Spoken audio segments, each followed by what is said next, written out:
ఇక్కడ దివ్య గారు clear strategy వేశారు. ఎట్లా అంటే, ఇప్పుడు నెక్స్ట్ రౌండ్‌లో ఎవరు గెలిచినా, ఆ 2 టీమ్‌లో ఎవరు గెలిచినా 100 పాయింట్స్ వస్తాయి. 100 పాయింట్స్ వచ్చినా సరే మనకి రీచ్ అయ్యేవాళ్ళు ఎవరున్నారు? మనకు దగ్గరలో వచ్చేది ఎవరున్నారు? సంజన గారే ఉన్నారు.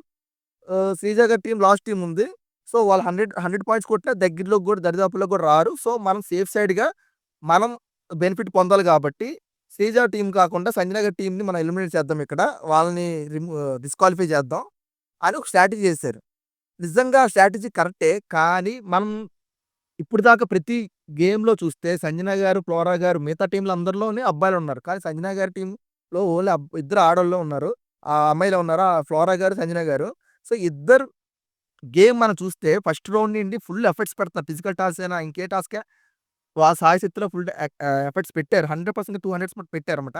అయి కన్సిడర్ చేసి వీళ్ళింత ఎఫర్ట్స్ పెట్టారు. వీళ్ళుండాలి అని చెప్పి వాళ్ళు తీసేసినా బాగుండేది. ఎందుకంటే అందులో వాళ్ళు తక్కువ పాయింట్స్ ఉన్నాయి. వీళ్ళు వాళ్ళకన్నా ఎక్కువ పాయింట్‌లో ఉన్నారు. ఇట్లా తీసుకొని వాళ్ళని పక్కన పెడితే బాగుండేది అనిపించింది నాకు.